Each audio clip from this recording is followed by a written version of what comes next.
Garden गिर रहा है बहुत।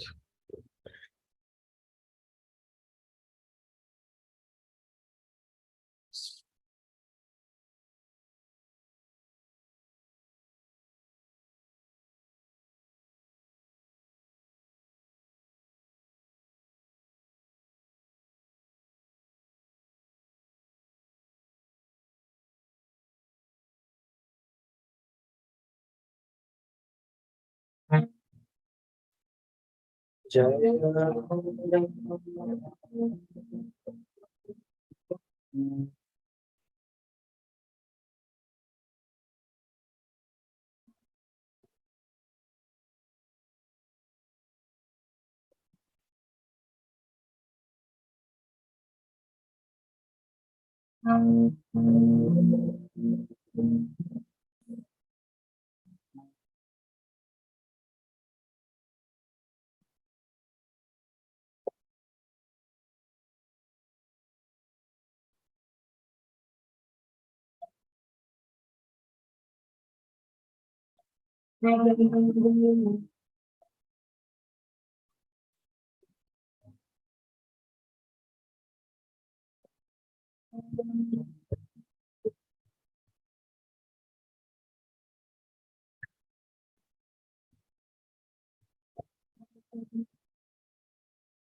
नाम संकीर्तन की जय।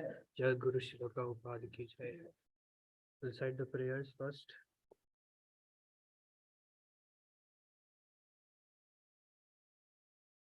ॐ ज्ञानतिमिरान्धस्य ज्ञानाञ्जनशलाकया चक्षुरुन्मीलितं येन तस्मै श्रीगुरवे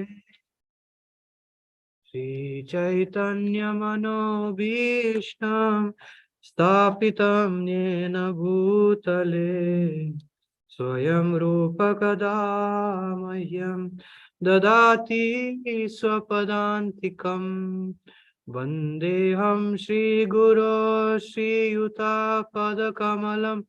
श्रीगुरुं वैष्णवांश्च श्रीरूपं साग्रजातं सहगण रघुनाथान्वितं तं सजीवं साद्वैतं सावधूतं परिजनसहितं कृष्णचैतन्यदेवं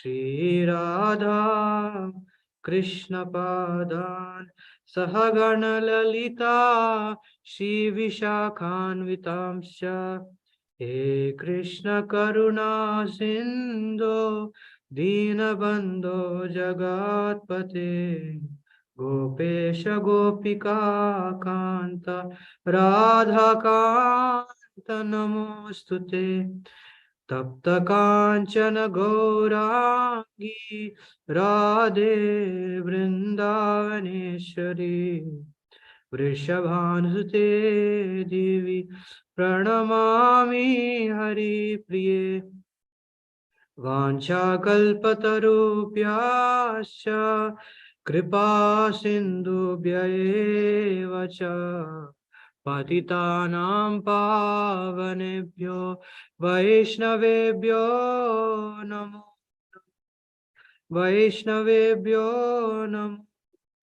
नमः। श्रीकृष्ण चैतन्य प्रभु नित्यानंद श्री अद्वैत गदाधर शिवासदि गौर भक्त वृंद हरे कृष्णा कृष्ण कृष्ण हरे हरे हरे राम राम राम हरे हरे मुखं करोति वाचालं पंगुं लंघयते गिरिं यत्कृपातमहं वन्दे श्रीगुरुं दीनतारिणम् परमानन्दमाधवं श्रीचैतन्य ईश्वरम् ओम नमो भगवते वासुदेवाय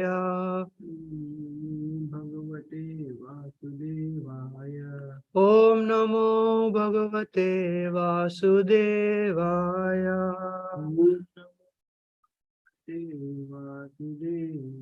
ओम नमो भगवते वासुदेवाय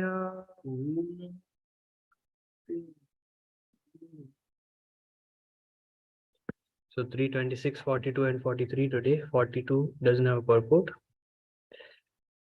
Kashayo madhurastikta Kato amaleti naikada Bhautikanam vikarena Rasa eko vibhidyate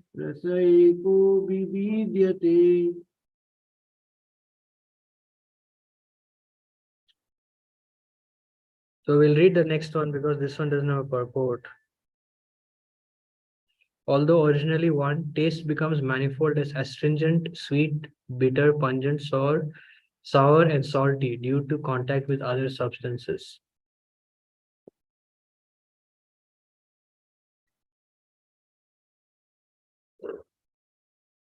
Kledanam pindanam tripti Prananapyayanondanam Tapanodo bhuyastvam. Tapapanodo bhuyastvam. Tapapanodo bhuyastvam. Tapapanodo bhuyastvam. Ambaso vrittayastvima. Ambaso vrittayastvima. Kledanam pindanam tripti. Kledanam pindanam tripti. Prananapyayanodanam. Prananapyayanodanam. Tapapanodo bhuyastvam. Tapapanodo bhuyastvam. Ambaso vrittayastvima. Ambaso vrittayastvima.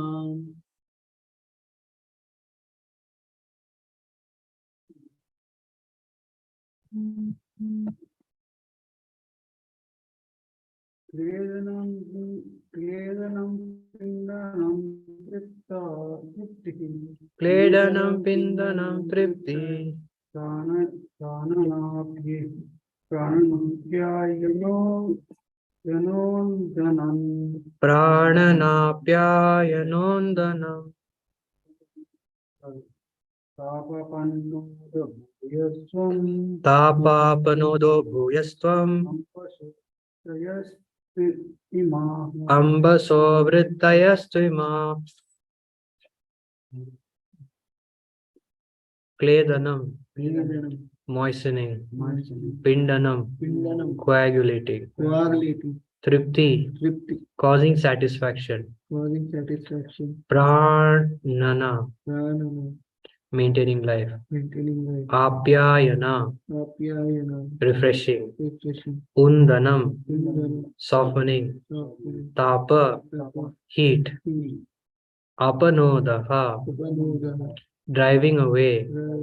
Bhuyastvam, being in abundance. Ambasaha, of water. Vrittayaha, the characteristic functions. The characteristic function. Tu, in fact. Ima, these. Translated purport by Sivan Krishna Prabhupada ki. The characteristics of water are exhibited by its moistening other substances, coagulating various mixtures, causing satisfaction, maintaining life, softening things, driving away heat, incessantly supplying itself to reservoirs of water, and refreshing by slaking thirst. Purport: starvation can be mitigated by drinking water. It is sometimes found that if a person who has taken a vow to fast takes a little water at intervals, the exhaustion of fasting is at once mitigated. In the Vedas, it is also stated, Apo Maya Prana. Life depends on water. With water, anything can be moistened or dampened. Flour, dough can be prepared with a mixture of water. Mud is made by mixing earth with water. As stated in the beginning of Srimad Bhagavatam, water is a cementing ingredient of different material elements. If we build a house, water is actually the constituent in making the bricks. Fire, water, and air are exchanging elements for the entire material manifestation, but water is most prominent. Also, excessive heat can be reduced simply by pouring water from the heated field. Again, Om Jnana Timirandasya Jnananjana Shalakaya Chakshurmilitam Yena Tasmai Shri Gurave Namaha.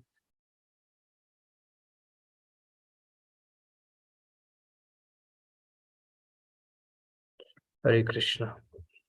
So, the previous verse is speaking about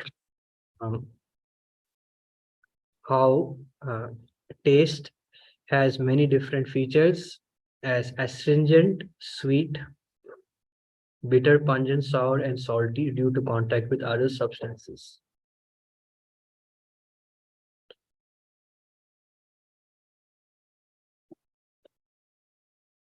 And in this verse, it is being mentioned that how water has all these wonderful properties. So, Krishna is the most grateful person. If you take any quality, Krishna is the most outstanding in that, and of course, even more more outstanding or even more wonderful is Srimati Radharani. Because Srimati Radharani always, at least in our sampradaya, that is our understanding, and that is a truth, that Srimati Radharani always goes the extra mile to please the devotees. That's her very special position. That if Krishna is Bhakta Vatsal, then Radharani is Bhakta, Bhakta, Bhakta, Bhakta, Bhakta Vatsal.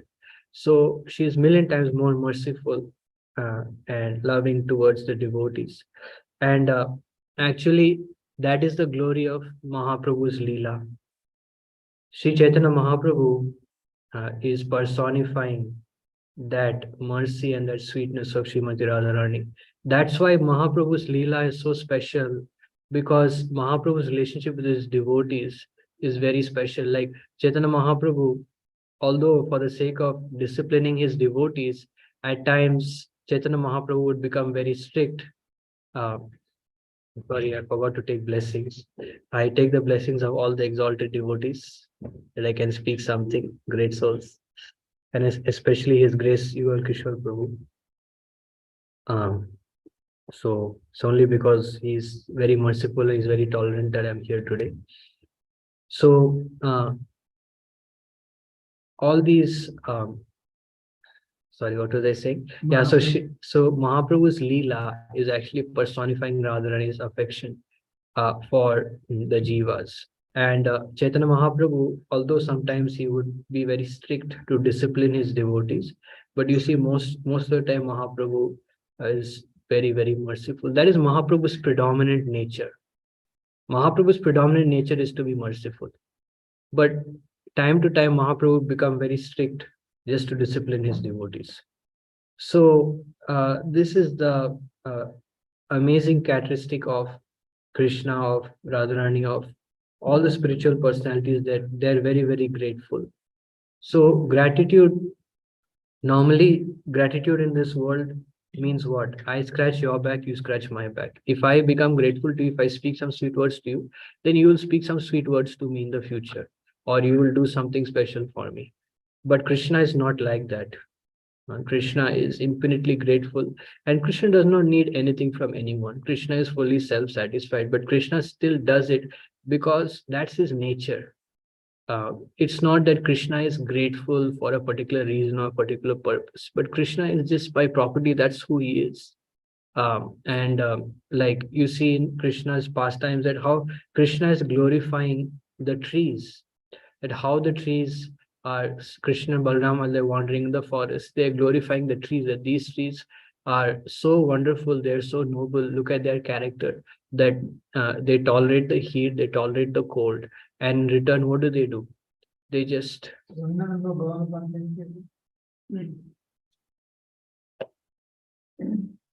they tolerate the heat, they tolerate the cold, tolerate the heat, tolerate the cold, and in return, what they do, they just give shade, and they give fruits, they give so many wonderful things to the living entities. Like even if a tree is cut, even if a tree is uprooted, still the tree continues to give uh, so many wonderful uh, you know gifts to this to humanity and to all different societies. So and Krishna is glorifying the tree and saying that how wonderful is the character. And then our Acharya said this should be the character of a saintly person. A saintly person should give uh, many gifts to this material world in so many different ways, on so many different levels. Like we can give, if or not all people may be receptive to spiritual subject matters, we can speak some sweet words, we can give some prasadam, uh, we can help them in them. Any way we can help them, we want to help them. Because why? Because by helping people with the desire for them to become Krishna conscious, then we're sowing the seed of bhakti in their heart. Like one time Srila Prabhupada was speaking with some Western person, American person, that well, how is your job going on? How is your etc. etc. etc. So Prabhupada did not speak anything, about spirituality per se, but Srila Prabhupada simply spoke about um, her profession or her daily life. So anyway, so coming back to the purport, that water is the root of spirituality actually. I mean, in the sense that water is very important. Hare Krishna, can you hear now? I'm sorry, I just saw the message. Harshini Matar, is That it clear now? that one was old one, Prabhuji. We can hear now. Yeah, Prabhuji. Thank you, Prabhuji. Okay, so uh, the purport today is very wonderful. Shri Shri Radha Gopi Janavala Pita Patiman Gaura Jagat Guru Srila Prabhupada ki jai. Jai. So water is very wonderful. So water can be seen in different ways. Like first we can see this wonderful verse by Krishna in Bhagavad Gita. Rasoham apsu kaunteya prabhasmi shashi suryayo pranava sarva vedeshu shabda ke paurusham drishu.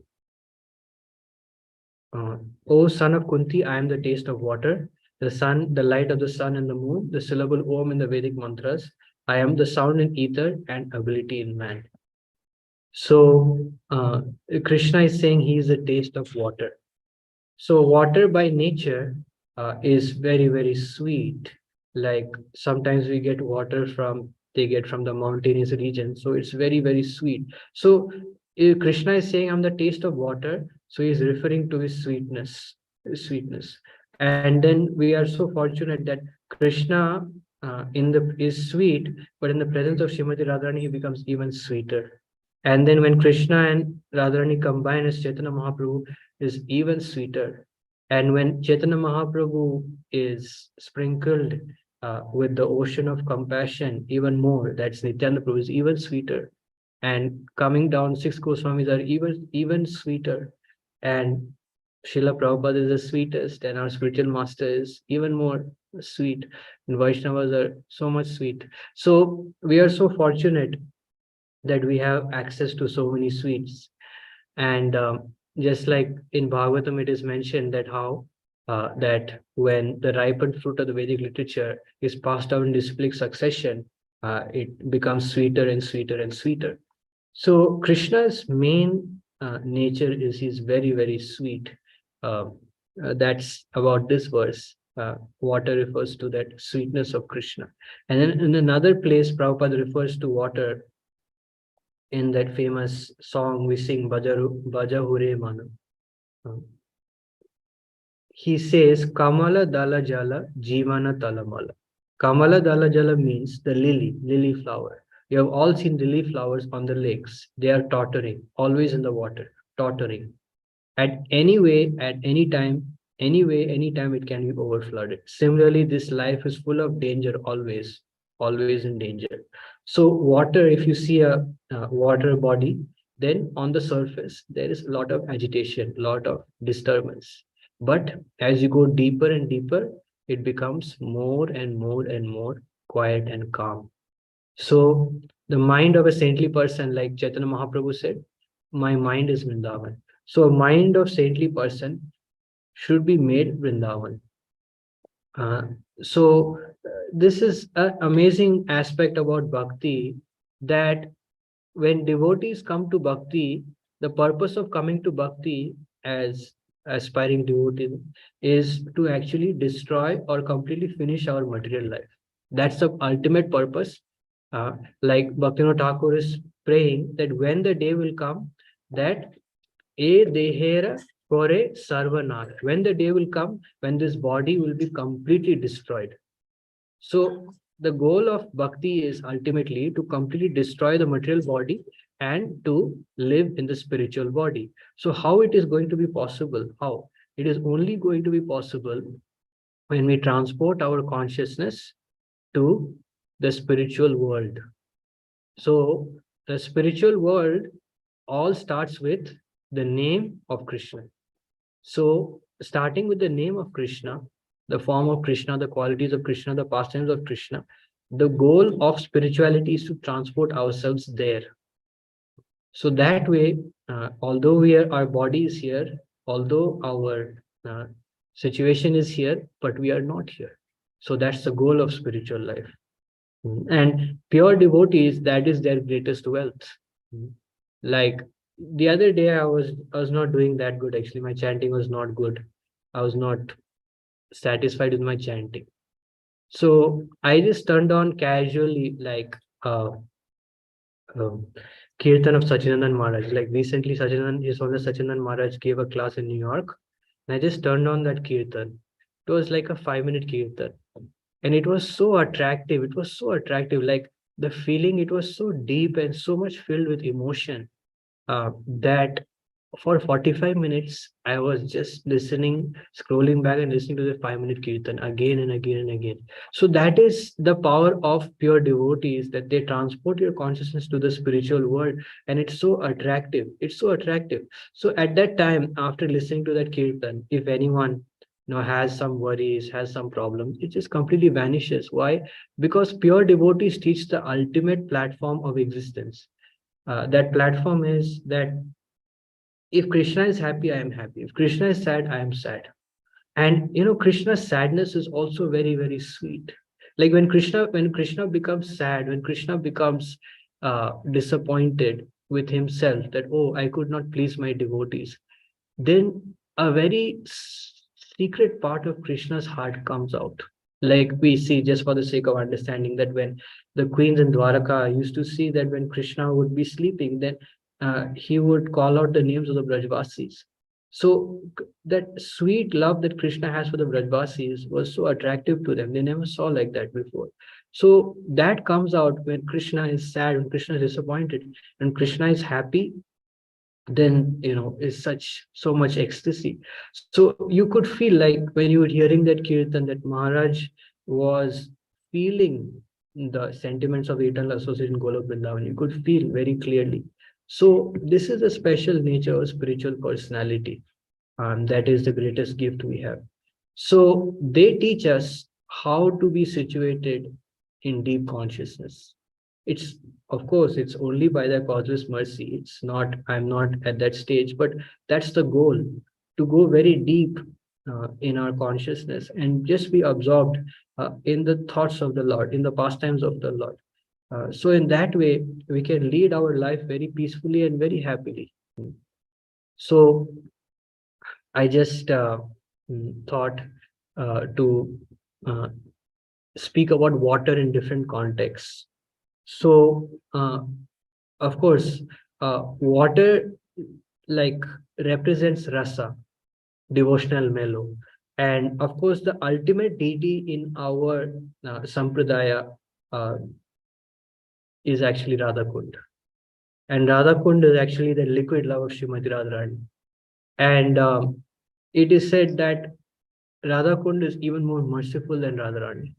And it is said that Radharani appeared in this world uh, in two forms, of course, when she appeared along with Krishna in the eternal pastimes, and when she manifested herself as Radha Kund. And actually, the source of the sweetness of Radha Kund is actually Chaitanya Mahaprabhu, because Chaitanya Mahaprabhu took bath in Radha Kund and Shyam Kund, and his extreme separation and his love for Krishna is, of course, Radha, but his extreme love and separation from Krishna, he actually invested in the water of Radha Kund. And that's why the followers of Chaitanya Mahaprabhu, to the followers of Chaitanya Mahaprabhu, Radha Kund is very, very dear. So it's very special for us. This Kund, this water body is very, very special for us. What to speak of going there and taking bath just by thinking of Radha Kund, just by praying to Radha Kund, we get so much spiritual benefit. So anyway, so I just wanted to speak about the relevance of water in different contexts. So water in relationships is humility, is humility. So the more and more we're willing to take the humble position in a relationship, that is the water, which means that is what will hold the relationship together. Humility builds a relationship, humility also maintains the relationship. So, because ultimately, the most fortunate souls are those who have relationship with pure devotees. That's the most greatest fortune, is to have a relationship with a pure devotee, to always be in constant communion with a pure devotee. Even physically, like if you want to have a relationship with a pure devotee, if you want to speak with a pure devotee, your conscience has to be, you have to be very, very humble. You have to be very, very, the more humble you come, the more sensitive you become.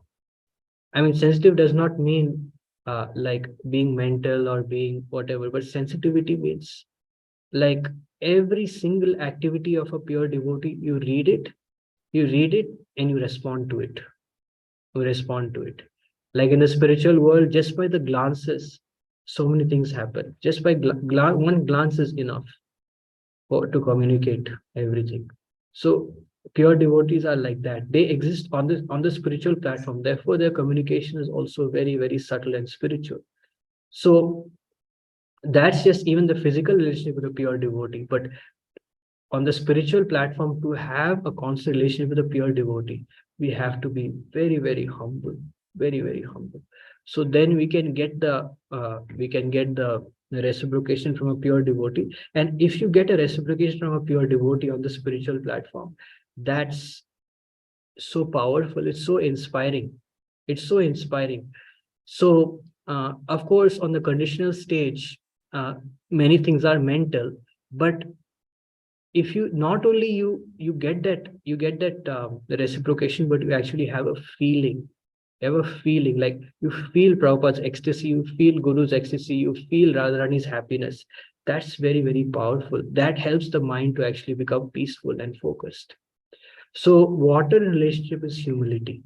So I mean, it's very easy to become like I always am, to be very arrogant and to be just overpower.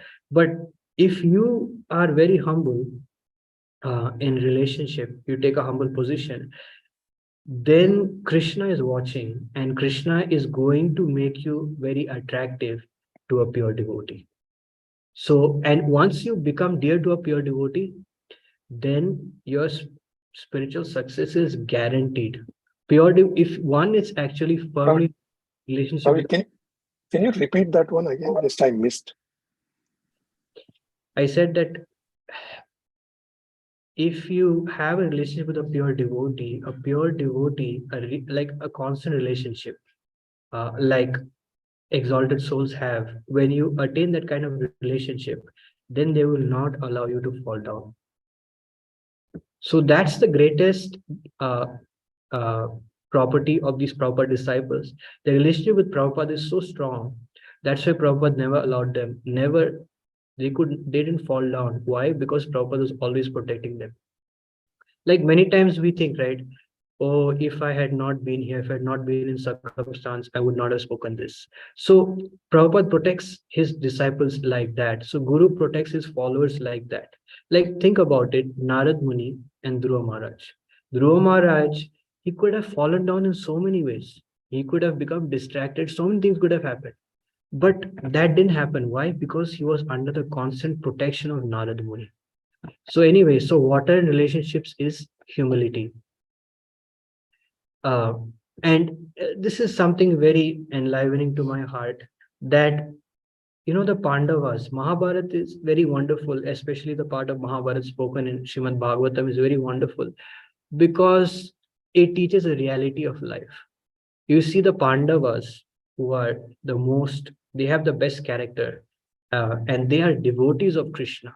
They're great devotees of Krishna, pure devotees of Krishna, but still they went through so much. So think about Kunti Devi's position. She has no husband. Her sons are constantly in danger. What is her solace? What is her solace? What is the solace of Yudhishthir Maharaj? Yudhishthir Maharaj committed such a great blunder. I mean, we don't see it like that. But if you see from Yudhishthir Maharaj's perspective, Yudhishthir Maharaj must have felt very, very bad, very, very repentful that why engage in that game of dice like this. there's practically no happiness for any of them on the material platform. What was their only solace? The only solace was Krishna. So the more and more we realize that Krishna, Radharani, and the spiritual master, of course, the spiritual platform, they can only give us solace. The more and more we realize that and we invest in that relationship, then the more and more we can be humble in this world, the more and more we can be detached, the more and more we can be renounced in this world. So unless you find satisfaction there, you cannot give up your position here. You cannot give up uh, proprietorship here. Because as a soul has a nature. One of the nature of the soul is the eternal nature of the soul is to think, is to have the conception that Krishna is mine. Mamatva is a property of the soul on the spiritual platform. So unless you develop that kind of relationship with Krishna, with Bhagavatam, with holy name, you cannot renounce proprietorship in this world. You will think, oh, why my son, why my husband, why my friend, why they're not respecting me? So that happens because we are not finding that with Krishna. So we have to try, we have to strive to find it with Krishna. Of course, we should not think like that. We should not think that, oh, I will not care for devotees. But in terms of others' relationship with us, it's good to think like that. Speaking for myself. Water in seva, doing seva, is the details that we take, how much detail we're taking, putting in the seva, and what is the prayers and the moods that we offer. Like, for example, Prabhupada taught us a very simple mood. That what was the mood that Prabhupada taught us while doing seva? Krishna, I am most rotten, I am most fallen, but please accept what I have brought for you. Please accept. So that is a mood that Srila Prabhupada taught us.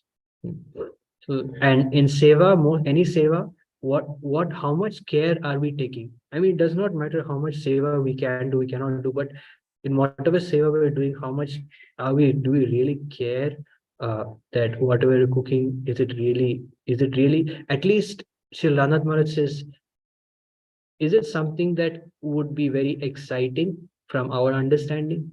Will the taste be exciting? Will the presentation be exciting? Right. So this is a care. This is a care. I remember my spiritual master when he used to say that Maharaj used to be so particular that even the size of vegetables, like suppose you're cutting potato or something, Maharaj would become disappointed if the size was different. Like one potato is this much, one potato is this much. So that is the standard of his offering to the deities. So the details that we take and the prayer and the moods that we offer. So what is our prayer? What are we praying? The simple prayer Prabhupada said, Krishna, please accept me. Please accept my service and please accept me. And please, may I ever be engaged in your eternal loving service. Right. Water in reading scriptures in reading or hearing is the unflinching faith in the speaker or in the writer. So the water or the thing that will give us realization is how much we have faith. How much we have faith. So if you have unflinching faith, then definitely realization is bound to happen, because then you're giving access. Unflinching faith is like you're giving guru or the speaker the key to your heart, and they can open the heart and they can do things and they can reveal things. Water in chanting is taking shelter of the holy name. Right, the last verse is spoken by Mahaprabhu, Ashishyava Padaratam Pinashtuma. So Mahaprabhu is saying to Krishna, whether you handle me nicely or roughly, regardless, I am your eternal servant. So water in chanting means to chant regardless of whether you get taste or you don't. Just continue the process. Anyway, what can we do anyway, right? So this is some water in different perspectives. And the most important thing in devotional service is to understand that, is to realize the ultimate water that holds everything together is ultimately causeless mercy. So when we understand, when we depend on that causeless mercy and we understand that causeless mercy, uh, then we make progress and we become steady. So I would like to end here. Does anyone have any question or comment?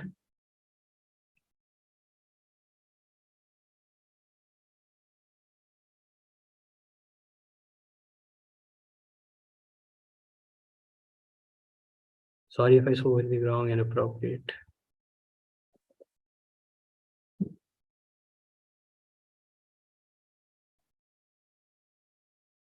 Okay, so if nobody has any question or comment. Lohinanpur, you don't have any question or comment, right? No, Okay, thank you for tolerating me. Panchakalpatarubhyascha kripa sindhu bhyavacha patitanam pavanebhyo vaishnavyo namo ananta koti vaishnavyo ki jai. Srila Prabhupada ki jai. It